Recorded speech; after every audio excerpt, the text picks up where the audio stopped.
Audio Jungle.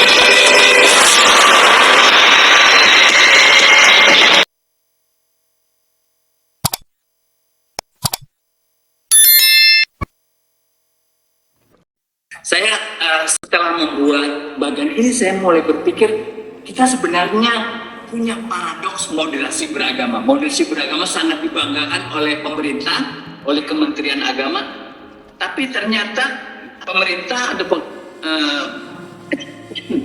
menginginkan masyarakat sipil itu lebih moderat dalam beragama. Tapi kalau masyarakat sipil yang sudah melakukan satu moderasi beragama kemudian dituduh sebagai penodaan agama, maka sebenarnya yang moderat itu yang tidak moderat itu siapa, begitu ya.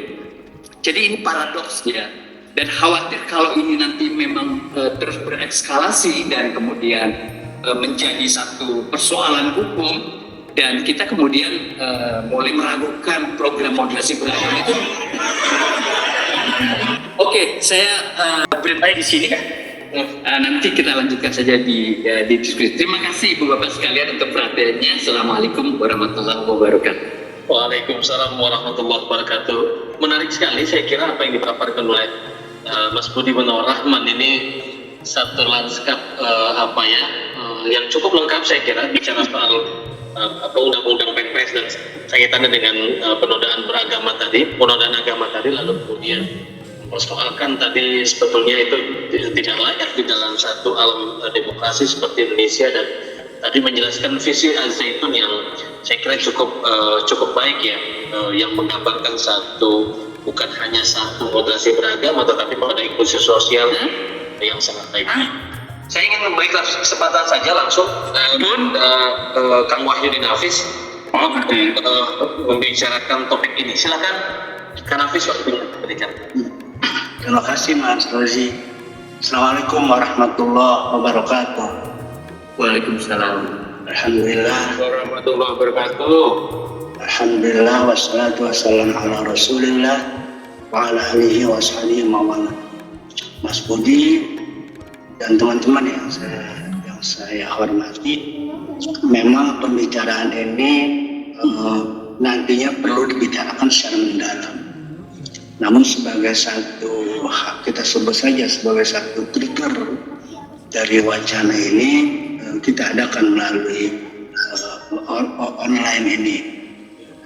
Soalnya apa? Saya kira masyarakat perlu adanya edukasi. Lembaga-lembaga semacam civil society kayak NTMS, LSAT, dan sebetulnya masih banyak yang lain, saya kira memiliki tugas dan kewajiban memberikan edukasi kepada masyarakat, apalagi ini pas ada kasus yang disebut oleh Mas Budi, penodaan, penistaan atau apa istilahnya gitu terhadap agama. Karena itu masyarakat itu menilai kalau istilah penodaan atau penistaan agama itu sesuatu yang sangat jadi semacam seorang kriminal gitu melakukan itu. Padahal kalau kita kaji secara mendalam, itu kan soal perbedaan pemikiran. Jadi kalau perbedaan pemikiran harusnya itu diberikan satu kondisi yang bagus supaya masyarakat Indonesia, terutama kaum muslimnya, itu berkembang pemikirannya, bisa menembus langit berikutnya, jangan hanya ada di pemikiran-pemikiran di masa lalu. Jadi kalau jangan kan ada istilah yang sering diucapkan, al-muhafadzatu 'alal qadim as-salih wal akhdhu bil jadid al-aslah.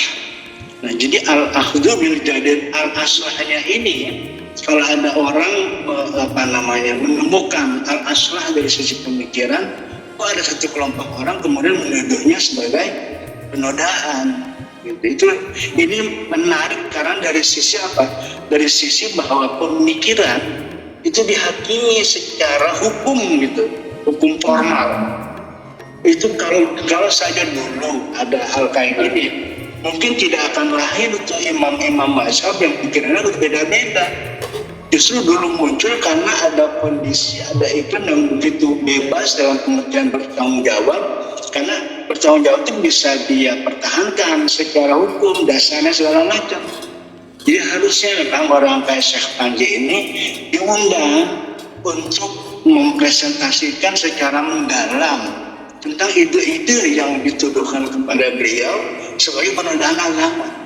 Jadi kita akan memperoleh secara mendalam komprehensif tentang ide-ide itu. Apalagi misalnya ide-ide Syekh Panji itu sekarang lewat video-video itu cuplikan itu oleh para YouTuber itu diambil hanya untuk mendapatkan viewers yang banyak gitu. Dan itu sama sekali tidak mendidik masyarakat.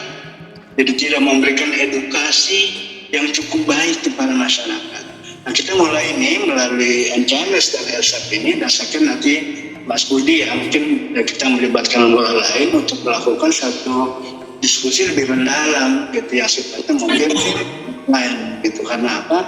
Ya lagi-lagi ini kewajiban kita bersama. Civil society di Indonesia memang melemah semakin parah gitu. Kita sebut saja sekarang para tokoh-tokoh terkemuka gitu yang besar-besar itu kan nyaris diam dengan kasus ini. Diam karena apa? Ya karena mereka berhitung secara politis.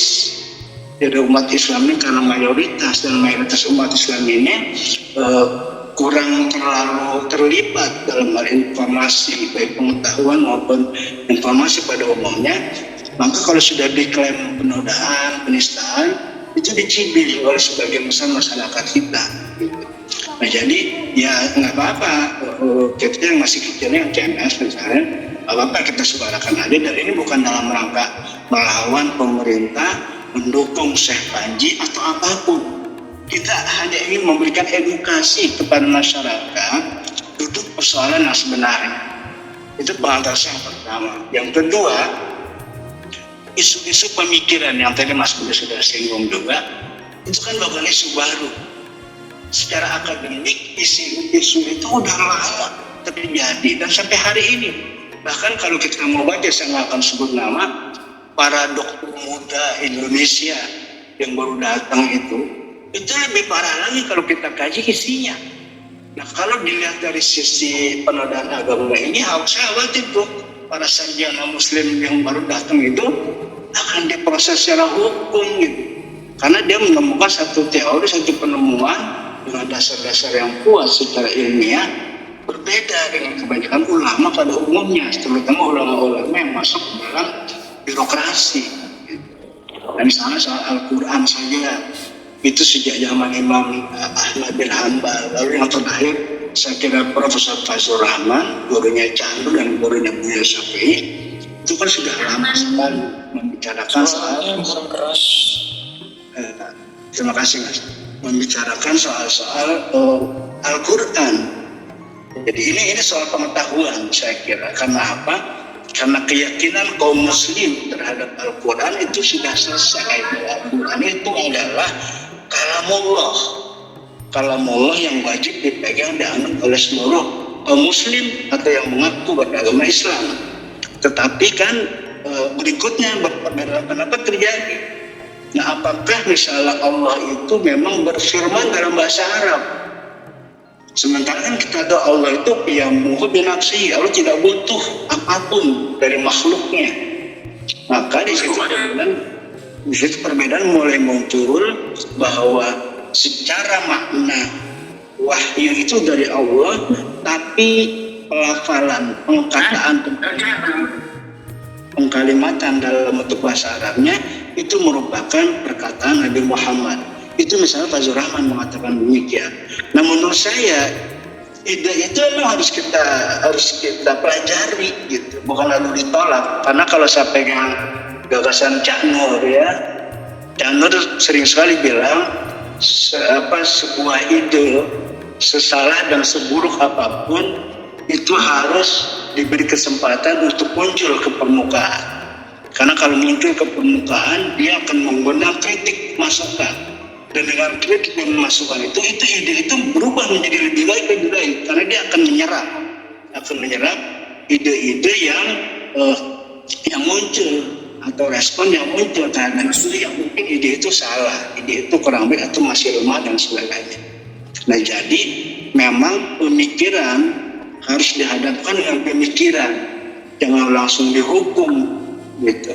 Nah karena itu ini menarik, sebuah lembaga yang punya otoritas. Di sana ada Kementerian Agama segala macam, ada MUI.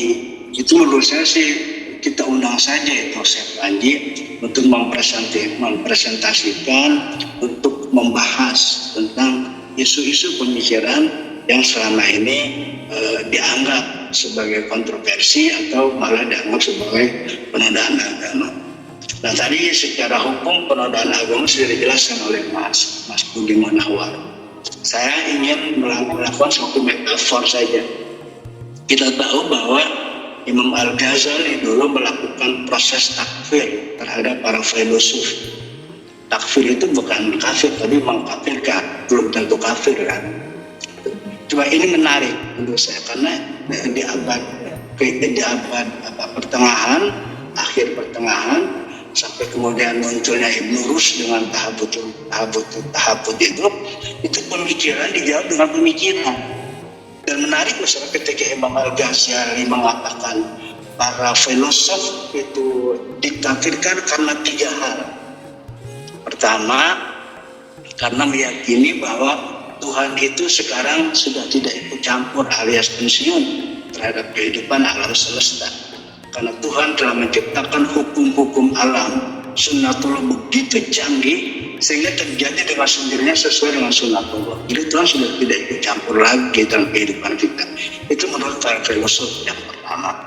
Yang kedua, alam ini qadim, kata para filosof.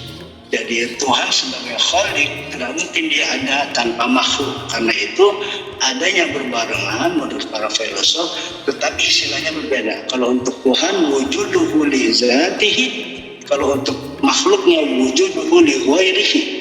Tetapi alam qadim menurut para filosof. Dan yang ketiga, nanti di akhirat bentuknya roh, kita akan dimintai pertanggungjawaban secara roh. Kata Imam Al-Ghazali, 3 hal itu yang membuat para filosof layak dikafirkan. Tapi apa kata Ibnu Rus? Tidak, karena definisi kafir itu kata Ibnu Rus tidak beriman kepada Allah. Semua para filosof beriman kepada Allah, tidak beriman kepada Rasul, dan semua filosof beriman kepada Rasul dan tidak meyakini adanya hari akhirat. Nah jadi penodaan tadi itu dianggap sebagai satu pemikiran yang berbeda dengan hasil pemikiran orang lain yang secara prinsipil di dalam Islam sendiri soal-soal iman, soal-soal keberislaman itu sangat prinsipil dan tidak dilanggar. Misalnya tadi Imam Ghazali misalnya oleh Ibnu Rus dijawab secara intelektual dalam bentuk buku bahwa kriteria keimanan itu bukan seperti yang Imam Al-Ghazali. Nah demikian juga kita sekarang, pemikiran-pemikiran yang sifatnya berbeda, yang sifatnya tidak pada umumnya, itulah jangan kemudian dihakimi oleh pemikiran yang terjadi pada umumnya.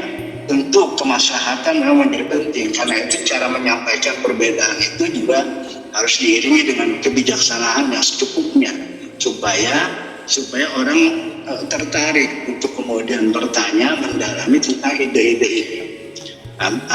Saya mencatat banyak soal ide Panji Gumilang ini, Syekh Panji, untuk kita dalami secara lebih serius, secara akademik, secara ilmiah agar mendapatkan informasi, edukasi yang cukup buat masyarakat dan buat iklim ilmiah kita. Soal perempuan menjadi imam, itu kan Aminah Wadud di Amerika jauh sebelum ini sudah melakukannya. Dan dasar hadis, sejarah dan Quran cukup kuat ketika dia mulai mempraktekkan menjadi imam di Amerika untuk jamaah-jamaah yang ada pada saat itu. Dan ketika heboh, misalnya dia menjawab secara ilmiah, secara intelektual. Misalnya dia mengutip salah satu ini yang jarang dibaca oleh kita di Indonesia, itu mengutip salah satu fikih namanya fikih sunnah karangan Syekh Sadiq. Itu menarik ketika ada pertanyaan, man ahaqqu bil imam, siapa sih yang berhak menjadi imam? Itu seluruh penjelasan Nabi, dari mulai aqra'uhum, dari mulai baca hafalan yang lebih banyak, lebih fasih, lebih alim, lebih usianya tua. Itu kata Aminah Wadud, tidak ada itu laki-laki atau perempuan dalam penjelasan itu. Tapi kriterianya semuanya adalah substansi. Soal hafalannya banyak, bacaannya fasih, ilmunya lebih tinggi. Kalau semua sama, semua punya fasih dan ilmunya tinggi, Pak ambil yang paling tua. Kalau paling tuanya banyak juga, ambil yang paling rapi. Gitu. Pakaiannya tangan panjang dan seterusnya. Kata Aminah bin Wadud, tidak ada di situ penjelasan perempuan. Nah, lagi-lagi ini menjadi objek kajian kita, jangan menjadi objek penuduhan.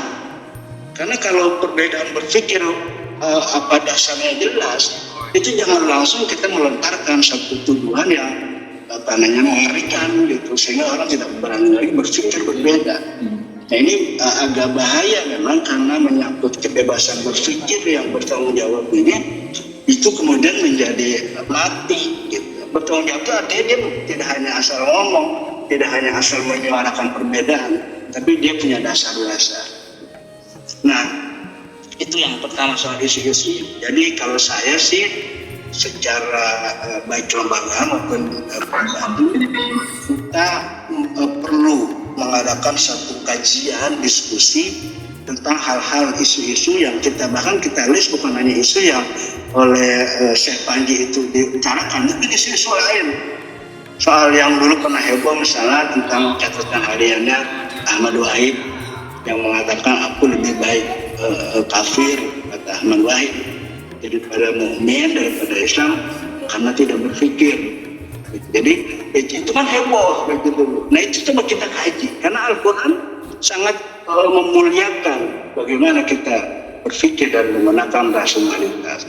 Salah satu ayat yang sering dikutip oleh Cak Nur dalam surat Az-Zumar itu adalah setelah ayat ke-17 yang itu bicara soal akidah, soal iman, lalu Al-Quran memberikan kabar gembira, fabasyir ibadi, beri kabar kepada hamba-hambaku, ketahuilah hamba-hambaku yang bagaimana, allazina yastami'una al-qawla fayattabi'una ahsana, hamba-hambaku yang senang, yang suka berdiskusi, mendengarkan ide-ide, fayattabi'una ahsana, lalu dari ide-ide yang banyak itu tidak dia kejam, tidak dia salahkan, tapi ambil ide terbaik dari yang berkembang itu, fayattabi'una ahsana. Dan justru kata Al-Quran, orang yang seperti itu, ulaikal lazina, mereka itulah orang-orang yang memperoleh hidayah. Wa ulaika hum ulul albab, ulaika hadahumullah wa ulaika hum ulul albab. Orang yang senang diskusi, lalu kemudian mengkaji ide-ide dari siapapun, berbeda kontroversi apapun, dia dengarkan, dia kaji, dia bahas, lalu dia ambil ide terbaik dalam kehidupannya, dan itulah kata Al-Quran orang seperti yang memperoleh hidayah, dan orang itu termasuk dalam kelompok ulul albab, orang-orang yang memiliki ulul albab, orang-orang yang memiliki hati terdalam. Albab jamak dari lub.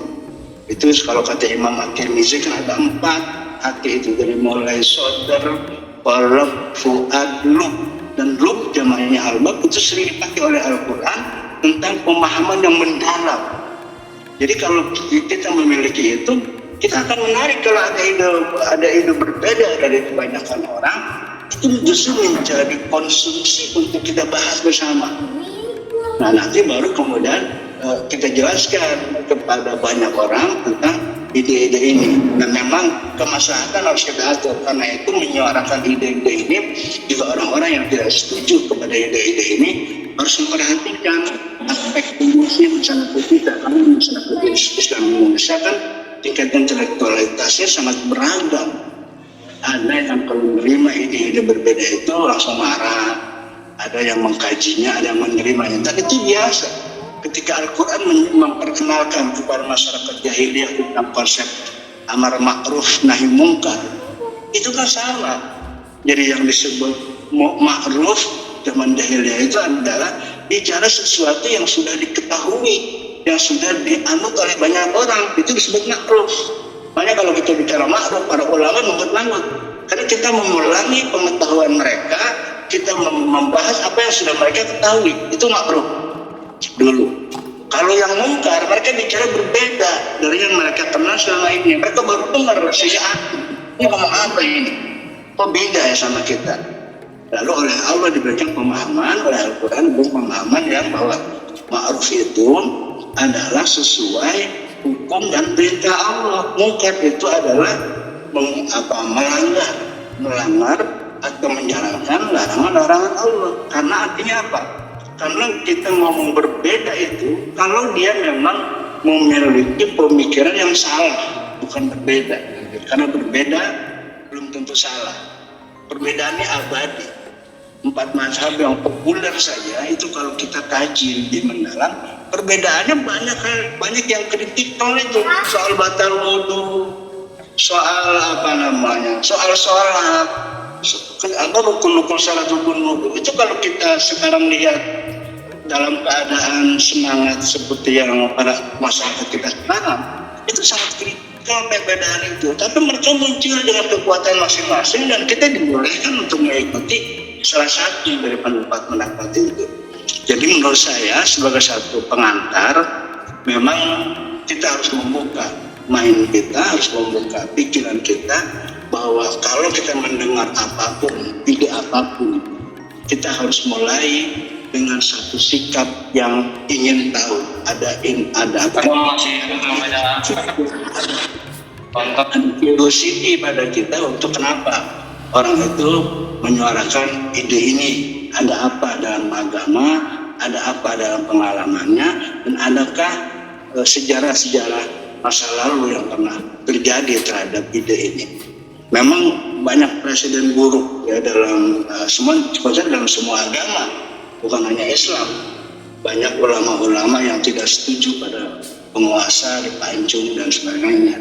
Itu kan kemunduran. Dalam agama lain banyak juga sama. Nah sekarang ini era terbuka, era digital, kita harus sudah mulai meminimalisasi soal proses dominasi kekuasaan, dominasi secara politik kepada ide-ide. Karena ide kalau kemudian dia dinilai, difilter secara politis, itu dia menjadi tidak murni. Karena itu Canur selalu melarang dunia akademik, kampus, sekolah dan sebagainya harus dibebaskan dari kepentingan politik. Biarkan saja mereka diskusi. Dan di abad pertengahan itu Profesor Fazil Ahmad pernah menulis satu artikel tentang setiap bulan dikumpulkan semua ulama-ulama dari agama apapun, bahkan termasuk orang yang tidak beragama, berbicara tentang kemajuan pengetahuan, kemajuan kehidupan umat manusia. Kalau ada orang mengutip Bible atau Al-Quran, moderator akan tanya, apa kepentingan Anda mengutip Quran, mengutip Bible? Kalau dia bisa mempertanggungjawabkan bahwa ini penting untuk diskusi soal peradaban segala macam, dipersilakan. Tapi kalau tidak ada kepentingan, di stop. Karena itu bukan soal keyakinan untuk semua agama, tapi soal pengetahuan yang bisa memberi solusi kepada kehidupan umat manusia. Dan sangat mungkin ide yang berbeda itu akan memberikan satu tingkat solusi yang tinggi sehingga kehidupan intelektual kita dalam hal beragama meningkat. Jadi itulah nanti akan muncul satu peradaban. Saya kira sebagai pengantar dari saya, Mas Rozi, ada satu lagi gini. Saya ingin kutip sedikit, Dulu zaman Rasulullah ada seseorang yang mengaku nabi palsu, sudah sangat populer, namanya dikenal dengan Musailamah Al-Kadzdzab. Itu nabi rileks sekali menghadapi Musailamah Al-Kadzdzab. Bahkan kalau kata para komentator itu, kira-kira ya silakan aja kata Nabi, kalau kamu benar nanti kamu juga akan banyak pengikutnya, kalau kamu salah juga ntar hilang pengikutnya. Kira-kira Nabi yang mendapatkan itu seperti tidak ada dalam Quran. Kalau itu buih, dia akan dengan sendirinya hilang. Tapi kalau dia merupakan sesuatu yang bermanfaat dalam kehidupan manusia, dia akan selamanya ada. Soalnya Nabi nggak diapa-apain. Tetapi zaman Abu Bakar, Musailamah Al-Kadzdzab itu memberontak, makanya terjadi perang Yamamah. Dan di situ Khalid bin Walid, salah satu panglima perangnya, menantang untuk duel supaya tidak terjadi korban lebih banyak dalam Musailamah Al-Kadzdzab. Tapi ketika dia nerima dia hukum, ketika dia terpepet, dia lari ke pasukannya, lalu dikejar oleh umat Islam dan berhasil siapa itu Wahsy yang pada sebelum Muslim dia membunuh Hamzah paman Nabi, dan dia berhasil membunuh Musailamah Al-Kadzab. Dibunuhnya Musailamah Al-Kadzab karena dia memberontak kepada pemerintahan yang sah, bukan karena dia mengaku Nabi, menyayangi Nabi sehingga kita mendirikan Nabi palsu. Terima kasih Mas Uji. Assalamualaikum warahmatullahi wabarakatuh. Waalaikumsalam warahmatullahi wabarakatuh. Terima kasih Pak Nafis melengkapi apa yang disampaikan Mas Budi dengan perspektif yang menjadi lebih komprehensif. Saya kira diskusi kita sore ini, saya melihat ada banyak sekali respon dari teman-teman.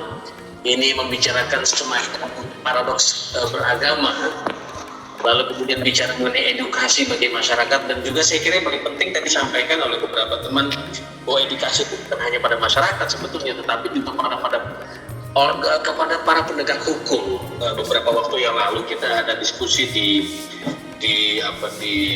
dengan Profesor Amin Abdullah, itu kan salah satu narasumber yang memberikan perspektif khusus pada hakim-hakim agung. Sebetulnya sudah dilakukan untuk memberikan semacam pandangan yang inklusif mengenai sebagai penegak hukum dalam konteks menangani kasus. Jadi saya kira jalannya masih sangat panjang dan disampaikan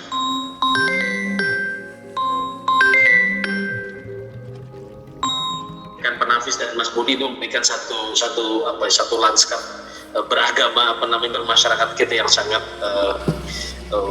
yang sangat jadi PR besar lah buat kita gitu ya. Karena bagaimanapun juga dan sampaikan Pak Nafis, pemikiran itu tidak bisa dihakimi secara hukum karena ini persoalan besar. Artinya ini jadi semacam persoalan besar bagi kebebasan beragama dan kemajuan peradaban di Indonesia. Saya ingin buka saja, ini sudah ada beberapa teman Pak Budi dan Pak Nafis yang ingin yang pertama tadi saya lihat ada yang bertanya langsung, ini saya harus batasi ya teman-teman, saya batasi. Jadi kita ini ada janji sampai jam 17.30, jadi kalau pun mundur nanti bisa 10 menit, 15 menit. Yang pertama saya ingin persilahkan ada Mas Afif Muhammad Afifuddin Ansori, memperkenalkan diri sebagai mujahid aku ini. Silakan Mas Afif, waktunya 5 menit ya. Maksud saya padat aja ininya. Ya, terima kasih kepada Abang Darazi senior di Ciputat. Terima kasih juga kepada Abang Da Budi dan Abang Da Wahyuni Nafis. Tadi juga sudah cukup membuka catatan. Saya sebenarnya yang melakukan aksi di MUI, mau di MUI pada hari beberapa minggu yang lalu, mendemo MUI agar tidak bertindak abuse of power. Karena MUI ini kan LSM, congkak kali. Nah, selanjutnya yang ingin saya sampaikan begini, ada suatu kaidah dari Sayyidina Al-Imam Ali bin Abi Thalib menyampaikan, An-nas a'dahu majahilun. Musuhnya manusia itu adalah kebodohan, ketidaktahuan. Sehingga orang-orang yang tidak tahu mungkin dia akan memusuhi Panji Gumilang dan juga Pondok Pesantren Al-Zaitun. Nah, kemudian yang saya lihat begini, banyak kontroversi dan tuduhan kepada Syekh Panji Gumilang itu narasinya atau diksi pernyataannya itu malah diubah sedemikian rupa sehingga mengarah pada yang diduga penodaan agama. Contoh, dalam suatu kesempatan Syekh Panji Gumilang menyatakan Al-Quran itu perkataan Nabi Muhammad. Di dalam media, di media nasional itu dirubah Al-Quran karangan Nabi menurut Panji. Kan itu suatu kurang jaminan. Bagaimana perkataan bisa berubah jadi karangan? Karangan kalau dalam KBBI kan artinya mengarang, penciptaan. Nah, berarti dalam sini jika kita mengacu pada delik yang diadukan, pasalnya itu pasal 14 Undang-Undang Nomor 1 dan juga Undang-Undang ITE, itu harusnya bukan Syekh Panji Gumilang yang dipenjara, tapi harusnya yang di penjara, yang dijadikan tersangka adalah akun media sosial dan juga media nasional yang serta memanaskan suasana ini. Nah, itu persoalan kasusnya ya, Abang dan semua dan teman-teman semua. Dan selanjutnya, rekaman dari Syekh Panji Gumilang, saya sebutkan begini. Majelis Ulama Indonesia sudah mengalami degradasi lah makna ulama itu sendiri.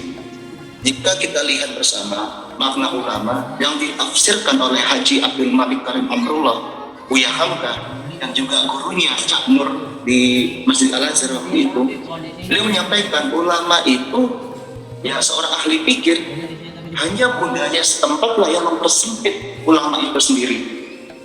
Dan suatu ulama tidak boleh memaksakan fatwanya untuk diterima oleh orang lain. Nanti bisa dilihat di Islam Revolusi Ideologi. Dan dalam tafsirnya di Quran Surah At-Taubah ayat 31 jelas sekali Buya Hamka menyampaikan bahwa jika ada ulama-ulama saat ini, atau dia yang diberi gelar ulama, atau dia yang tergabung dalam majelis ulama itu, lantas dia berani merubah hukum Allah, mengharamkan, menghalalkan, padahal nasnya itu tidak qat'i, maka dia telah merubah ulama Islam menjadi ulama Kristiani dan juga Yahudi. Gitu. Oke. Nah, terus yang terakhir. Ya, terakhir ya, saya mau bagi-bagi yang lain soalnya Mas Habib ya. Oke, udah gitu aja Bang. Oh gitu, ya. Biar nanti memancing aja. Dan Ya baik, jadi satu perspektif tadi dari Mas Afifuddin Ansori saya kira memberikan satu ini ya, jadi karena ikut langsung kemarin di demo yang kemarin, lalu kemudian saya ingin persilahkan kedua kepada ini siapa ya ininya ya? Amin Basir Pak. Sebentar. Dari Public Virtue tadi ada. Saya John. Ya betul. Singkat aja ya, Pak ya. Ya. Oke, saya coba singkatkan ya. Pertama saya harus perkenalkan diri, saya John Muhammad, saya buatnya Public Virtue Institute. Kalau teman-teman tahu, di bulan COVID itu kita pernah bikin namanya Jumatan online ya. Dan itu banyak banget serangan ke kita. Artinya sebenarnya memang saya mendukung ya bagaimana gagasan atau pemikiran dalam pengertian perlindungan terhadap keyakinan yang berbeda. Jadi itu udah clear buat saya, hak asasi manusia dan sebagainya. Tapi yang menurut saya penting untuk diperiksa ulang dalam hal kaitan praktek-praktek semacam ini, pertama adalah satu, kalau kami dalam pengalaman kami di Public Virtue, tampaknya kita perlu sebuah disclaimer bersama gitu ya. Kok sotoy banget sih? Kemarin itu kurang. Ini bocor ya, sebentar. Mungkin tidak di-unmute. Bisa dilanjut Pak. Ya, kita butuh, menurut saya yang pertama kita butuh disclaimer atau penafsiran dalam rangka untuk kemudian mendiskusikan hal-hal yang barangkali publik belum sanggup untuk mengikutinya. Saya ikuti misalnya kalau sejarah Islam itu, bagaimana kejayaan Islam itu ada kemewahan dalam berpikir untuk para pemikir di sana, dan itu dilindungi gitu. Nah itu yang saya bayangkan, ruang semacam itu yang harusnya kita bangun. Saya ingat misalnya di mana ada upaya pengkafiran Cak Nur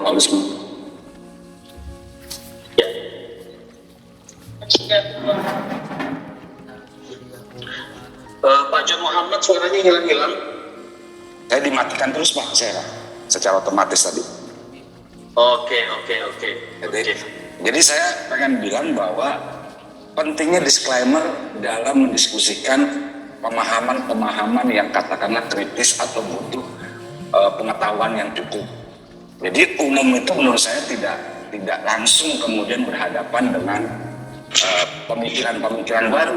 Kenapa saya pikir itu penting? Karena dalam pengalaman kami atau pengalaman kita semua, gagasan-gagasan baru itu muncul dan kemudian langsung ada banyak free ridernya gitu. Itu yang paling penting. Yang kedua yang harus juga diperiksa dalam hal khususnya Az-Zaitun gitu adalah kita harus ingat juga bahwa beberapa kali organisasi keagamaan atau pemikiran-pemikiran yang nyeleneh gitu ya, itu kemudian atau katakanlah kritis gitu ya, itu kemudian juga merupakan bagian dari kerja-kerja intelijen, Mas. Itu harus kita sadari. Kita harus ingat bahwa ada Ya, ambil contoh pengalaman ISIS gitu ya. Itu kan bagaimana radikalisasinya dibentuk dan didesain oleh dokumen-dokumen itu sudah banyak gitu ya.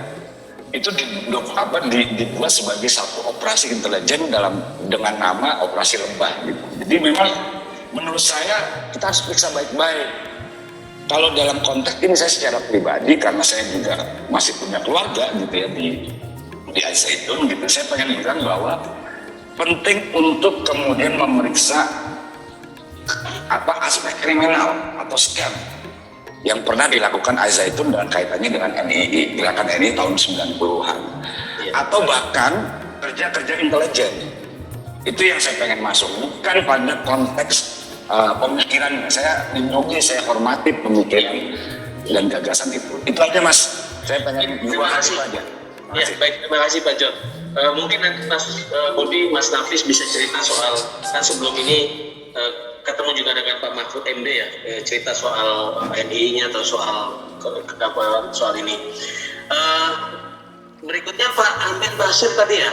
Oke ya, terima kasih Pak. Silakan singkat saja Pak. Terima kasih. Kalau saya menyebutnya dari sisi bagaimana kita mencoba untuk melakukan tafsir kepada kitab suci. Ini kan dari sana arahnya ya, agar kita jelas. Kasus misal ibu menjadi imam dalam sholat, itu kan dalam pemahaman kita yang tradisional seperti ini. Tetapi bagaimana agar kita harus diberi ruang untuk memahami bagaimana tafsir kitab situ, ada langkah-langkah, teknik dan metode agar kita semuanya tidak seperti sekarang, Pak Mas Nafis. Ini kan persoalan. Ketika bebas kita dihambat, ketika kita bicara apa adanya menjadi persoalan kan. Saya kira ini kan perlu dari, maaf ya, saya nggak tahu dari mana saya bicara, karena harus ada sebuah kerangka berpikir saya teknis untuk bagaimana memahami kitab suci, masuk kitab suci kita. Ini yang perlu saya inginkan, bahwa agar kita juga ada semacam kekuatan untuk melakukan sebuah katakanlah boleh pandangan berbeda, tapi dengan ada alasan yang lebih konkret, lebih teknis, lebih juga metodologis, tapi juga kita diakui oleh katakanlah oleh para fasirin misal. Ini kan selama ini kita menjadi orang-orang yang susah bergerak. Kenapa? Karena tidak adanya kejelasan atau kurang adanya kejelasan lebih lanjut tentang bagaimana kita memahami untuk tafsir tentang kitab suci, termasuk kitab suci Al-Quran. Itu Pak yang saya inginkan nanti mungkin barangkali bisa ekspor kepada semua teman di sini. Terima kasih.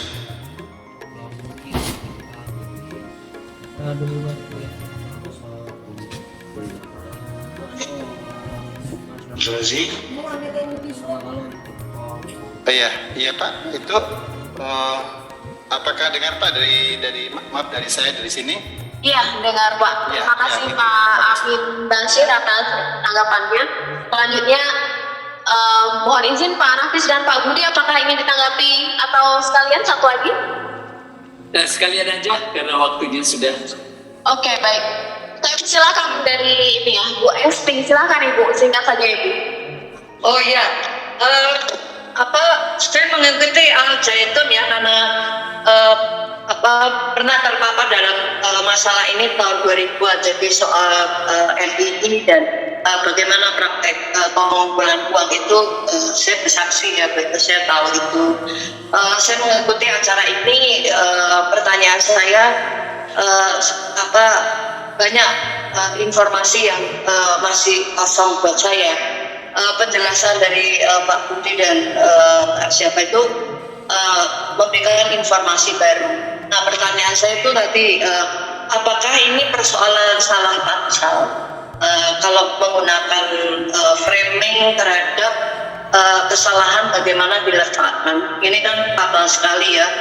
Akhirnya kan kalau dalam wacana tentang kebebasan berpikir, terus tafsir dan sebagainya, saya setuju pada apa yang dibahas sore ini gitu ya, bahwa tapi kalau misalnya itu nanti kaitannya dengan NII, terus kemudian kaitannya dengan praktek pengumpulan uang yang sebetulnya mengerikan itu, ya sebetulnya kan kesalahannya kan menjadi itu kan justru yang harus kita bahas. Lalu yang kedua itu juga ada pengalihan. Saya terkejut sekali bahwa NII itu adalah bentukan negara, pemerintah, dan kayaknya pemerintah kan memang menempatkan Syekh Panji ini menjadi kambing hitam. Jadi ini pola pemerintah suka mencari kambing hitam dari sebuah kesalahan yang sangat problem yang besar dari negara kita. Jadi pertanyaan saya, apakah ini peletakan kita protes terhadap pasal yang dikenakan atas sebuah masalah yang besar, atau memang Al-Zaitun itu tidak ada masalah? Saya kira itu. Terima kasih. Ya baik, terima kasih Bu Esti atas pertanyaannya. Selanjutnya saya persilahkan kepada Pak Carol, silakan Pak, singkat saja Pak. Baik, terima kasih. Kita membahas apakah PJ melakukan penodaan agama atau tidak. Mirip ketika saya mengatakan bahwa orang Kristen mestinya membatasi menunya hanya pada nabati sesuai Kejadian 1 ayat 29. Bahkan orang Kristen sedapat mungkin tidak boleh menggunakan produk hasil eksploitasi sesuai 1 Yohanes 4 ayat 8. Apakah saya melakukan penodaan agama Kristen? Atau ketika isu yang sama saya bawakan kepada kawan-kawan Islam dengan mengangkat tema zuhud sambil minta surah Ali Imran 185 ditafsir secara baru, apakah saya melakukan penodaan agama Islam? Sekian singkat dari saya. Terima kasih. Terima kasih Pak Carol, singkat sekali. Nanti bisa ditanggapi Pak Budi dan Pak Nafis. Selanjutnya saya persilahkan Pak Rusdi. Ini mohon izin sebelumnya Pak Rusdi. Mohon izin Pak Nafis dan Pak Budi ini bisa langsung semuanya ya Pak. Ya. Penanya ya. Iya. Oke, siap, silakan. Terima kasih. Pak Rusdi. Terima kasih Mbak Nisa, Pak Budi dan Pak Wahyu. Saya mau langsung konkret saja. Saya kira persoalan kita ini, saya mau semacam solusi ya, semacam solusi teknis. Ini bukan persoalan kurang toleran dan intoleransi, bukan kurang kebebasan, kurang apa, tapi soal superioritas, ya. Jadi maksud saya di negeri ini sumber superioritas itu ada di fatwa. Yang kita lupakan adalah fatwa itu ada hubungannya dengan individu. Kalau Anda minta sama ulama tentang satu nasib Anda, ada fatwa hubungan dengan masyarakat. Kalau masyarakat minta satu keputusan, apakah mereka sudah boleh pindah atau tidak. Tapi fatwa ini juga ada hubungannya dengan negara. Jadi yang kurang di kita ini adalah kontrol terhadap fatwa. Kalau dia berhubungan dengan negara, Hashim Kamali, saya kira di sini yang ahli hukum Islam mengerti soal Hashim Kamali, sudah mengusulkan di setiap negara Muslim tidak semua fatwa itu bisa kita gunakan. Kita harus review di situ. Semacam kita mereview undang-undang dari pemerintah ke Mahkamah Konstitusi. Saya aneh juga di negeri Indonesia ini belum ada yang mereview fatwa. Fatwa tidak bisa review. Tadi itu anak-anak udah demo ke MUI, mereka merasa satu-satu pendapat yang paling benar ditolak oleh lembaga-lembaga toleransi, digugat sama anak-anak aktivis. Balik lagi kita cerita sejarah seolah-olah kita kurang sadar tentang kebebasan ini. Itu sudah lama kebebasan ini. Yang kita perlukan adalah mengontrol fatwa itu. Terima kasih. Assalamualaikum warahmatullahi wabarakatuh. Waalaikumsalam Pak Rusdi. Selanjutnya, ini mohon izin Bapak atau Ibu dengan akun Redmi 9C, silakan. Mohon izin dengan akun Zoom Redmi 9C, atau saya alihkan terlebih dahulu ke Pak Yudi. Silahkan Pak Yudi. Ya, terima kasih kepada Mbak Nica. Ya, mungkin saya juga singkat di sini. Sebenarnya apa yang disampaikan oleh Syekh Panji Gumilang dalam hal ini sudah diatur dalam konstitusi kita ya, tentang kebebasan beragama. Tapi yang ironisnya lagi bahwa pemikiran atau pandangan-pandangan beliau ini sangat berbeda dengan pandangan mainstream yang ada di negara kita ini, sehingga apa yang beliau sampaikan ini dianggap menyesatkan, gitu. Nah, sebenarnya jujur bahwa kami di sini sudah mengirim surat ya kepada PBB dalam hal ini tentang keprihatinan ini. Kenapa? Karena ini kami anggap sebagai pelanggaran hak asasi manusia. Dan surat ini sudah direspon dengan baik surat kami sudah direspon terhadap surat keprihatinan kami ini oleh Sekjen dan Dirjen Komisi Hak Asasi Manusia PBB di Jenewa. Dan kami juga akan bertemu dengan Komisioner Hak Asasi Manusia di PBB yang insya Allah pada bulan ini kami akan bertemu. Jadi ini menjadi perhatian juga di PBB, ya. Jadi ini jadi perhatian juga bahwa pelanggaran hak asasi manusia, dan sebenarnya fatwa MUI ini tidak punya legalitas, ya, karena ada yang mengatakan bahwa ini menunggu fatwa MUI. Nah, fatwa MUI ini tidak punya legalitas untuk memaksa, ya, untuk memaksa harus ditaati oleh seluruh umat Islam. Nah, kan ini sangat prihatin ketika aparat penegak hukum, ya kan, menunggu fatwa MUI. Nah, ini sangat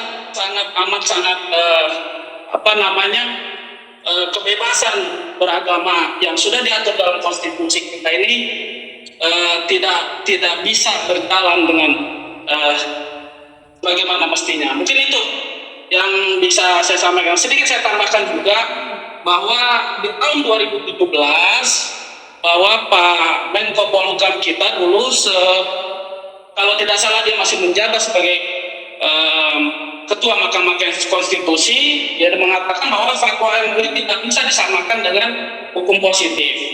Nah, ini kenyataannya sekarang berbeda dengan isu yang hari ini atau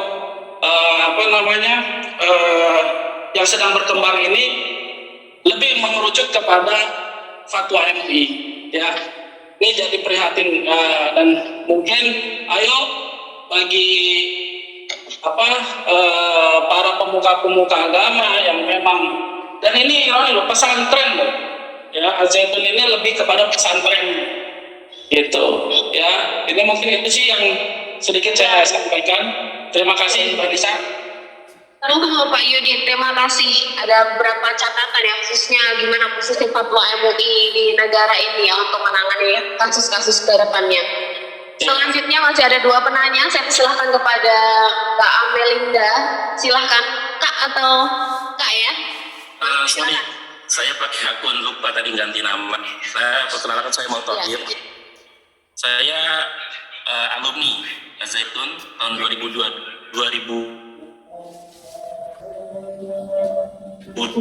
Yang pertama saya ingin sampaikan tadi terima kasih kepada Pak Budi Munawar dan juga Pak Wahyuni Nafis yang sudah menyampaikan beberapa pandangannya, cukup sangat menarik sekali. Yang saya sampaikan bahwa kalau kita lihat dari tadi yang pemaparan dari Pak Budi bahwa visi misi Al-Zaitun tuh ya siapa sih yang nggak bilang itu bagus visi misinya gitu, dan kita sebagai santri juga mengamini visi misi itu memang bagus. Cuma yang menjadi masalah kalau kita lihat track recordnya, Al-Zaitun ini sudah membuat beberapa kontroversi dari tahun ke tahun. Udah beberapa kali. Seharusnya kalau kita lihat dengan visi misi yang seperti itu, seharusnya nggak terjadi seperti itulah. Jadi kontroversi yang berulang-ulang kali gitu. Itu yang pertama. Berarti ada hal yang aneh yang terjadi, yang perlu dikaji lebih dalam. Makanya saya untuk masalah blasphemy ini pun saya tidak akan berkata banyak karena itu masih ranah perdebatan. Tapi ada faktor yang lain pastinya yang perlu digarisbawahi dan perlu dikaji lebih dalam oleh Pak Budi dan juga Pak Wahyuni Nafis. Kemudian tadi Pak Wahyuni Nafis bilang bahwa dalam pengantarnya menyampaikan bahwa salah satunya untuk ukuran menjadi seorang imam itu dikatakan yang paling berilmu, yang paling fasih, yang sudah tua dan sebagainya, tidak ada sebutan gender apapun. Nah, tapi yang bikin heboh kan, seharusnya disampaikan seperti Pak Wahyuni Nafis tadi bilang seperti itu. Ya udah, dia tidak mengatakan gender apapun gitu, hanya syarat itu saja. Tapi saya juga heran kenapa sampai ada bilang nanti saya akan siapkan wanita, padahal yang disebutkan itu adalah ya cuma tadi hal-hal yang disampaikan Pak Wahyu Nafis, bahwa yang paling berilmu, yang paling fasih, dan juga paling ya mungkin lebih tua. Kenapa sih harus menimbulkan menyulut sebuah hal yang perlu yang akan menimbulkan reaksi yang tidak umum di masyarakat gitu. Saya juga mengikuti pemikiran Cak Nur karena saya lulusan Ciputat. Buku-buku Cak Nur saya baca, mengikuti LK1 dan LK. Dan saya tadi sepakat ada beberapa sebelumnya menyampaikan bahwa Cak Nur menyampaikan pesan-pesan perdamaian, pesan-pesan toleransi, tapi caranya nggak seperti Syekh Panji Gumilang. Dan kami sebagai santri alumni Zaitun itu ya boleh dikatakan mungkin ya geleng-geleng kepala, kita yang akan kena terus dihajar di tengah masyarakat, kena stigma yang enggak kita tidak melakukan seperti itu, dan juga stigma dari pendukung-pendukungnya. Kami dianggap sebagai Yudas, dianggap sebagai apa dan lain sebagainya jika tidak menyetujui dengan apa yang disampaikan oleh pimpinan tersebut. Nah, ini menurut saya problemnya tidak hanya masalah pemikiran saja, Pak Budi dan juga Pak Nafis. Bukan hanya kebebasan pemikiran. Kalau kebebasan pemikiran saya rasa ya di forum-forum seperti inilah mungkin kita akan bisa bicara lebih bebas gitu. Tapi ini ada faktor-faktor yang lain yang kayaknya lebih perlu didalami. Terima kasih. Assalamualaikum warahmatullahi wabarakatuh. Waalaikumsalam warahmatullahi wabarakatuh. Terima kasih, Kak. Selanjutnya terakhir Pak Ghazali, silakan Pak. Baik. Assalamualaikum warahmatullahi wabarakatuh. Waalaikumsalam. Saya adalah bagian dari wali santri ya. Anak saya di situ ada 2. Kalau saya melihat itu fenomena ini adalah fenomena yang menurut saya itu hukum rimba. Siapa yang kuat, dia yang menang. Seandainya ini terjadi kepada NU atau Muhammadiyah, itu gak akan berani itu. Saya yakin itu. Contoh, ini orang NU yang berbuat kayak gitu, dia akan berani. Saya yakin itu. Apa yang dikatakan saya Panji Gumilang itu sebenarnya benar adanya ya. Karena yang dikutip itu Al-Quran. Contoh ini ya, surat Al-Jum'ah ya, itu diwajibkan kepada seorang muslim. Artinya orang muslim itu kan ya laki-laki yang perempuan, tidak hanya seorang laki-laki saja. Jadi harus memahami kalimat yang tertera di dalam Al-Quran itu sendiri. Kalau tiba-tiba MUI itu memvonis, ya artinya Qurannya tidak dibaca. Mungkin itu aja. Para pendengar sekalian, terima kasih. Waalaikumsalam. Assalamualaikum warahmatullahi wabarakatuh. Waalaikumsalam warahmatullahi wabarakatuh. Terima kasih Pak Ghazali.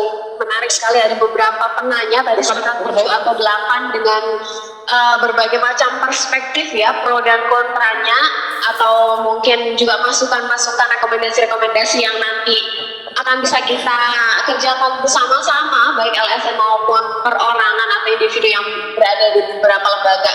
Silahkan kepada Pak Budi dan Pak Nafis bisa langsung menanggapi. Saya persilahkan terlebih dahulu barangkali Pak Budi. Silahkan Pak. Oke.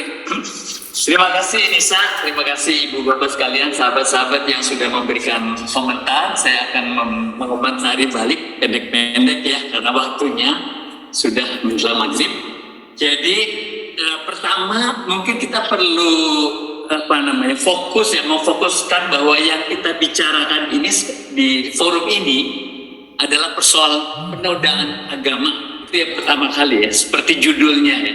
Judul diskusi kita itu adalah masalah penodaan agama. Jadi apakah memang tuduhan terhadap Panji Gumilang sebagai melakukan penodaan agama itu bisa dibenarkan atau tidak? Itu kita akan fokus di situ. Tentu ada isu yang lain yang tadi teman-teman sekalian kemukakan, persoalan pendanaan, persoalan macam-macam persoalan-persoalan yang lain. Nah itu tentu saja satu persoalan yang perlu forum yang lain dan kita tidak mau masuk ke situ ya. Itu bukan sesuatu yang memang tugas kita untuk menggali atau menunjukkan itu biarlah tugas dari misalnya kepolisian dan sebagainya untuk memang menunjukkan soal itu ya, soal aliran dana dan sebagainya. Itu satu hal yang lain ya. Tapi forum kita sebenarnya ingin melihat bahwa isu penodaan agama itu suatu isu yang sebenarnya telah dan akan membawa terus bangsa kita di dalam suatu kemunduran, di dalam demokrasi, di dalam cara kita hidup bersama ya.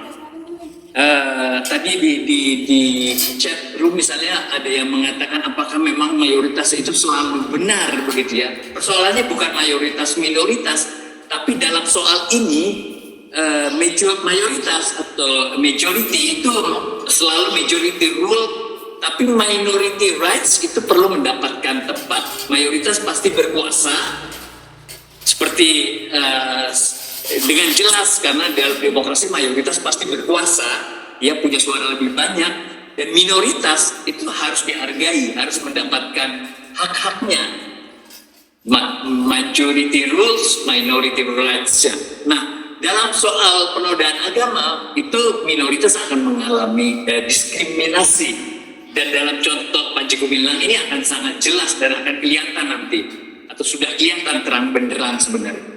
Nah, jadi itu fokus kita ya, sehingga semua penjelasan termasuk penjelasan keagamaan terkait yang dituduhkan itu sebenarnya dalam rangka apakah memang ada penodaan agama itu ya.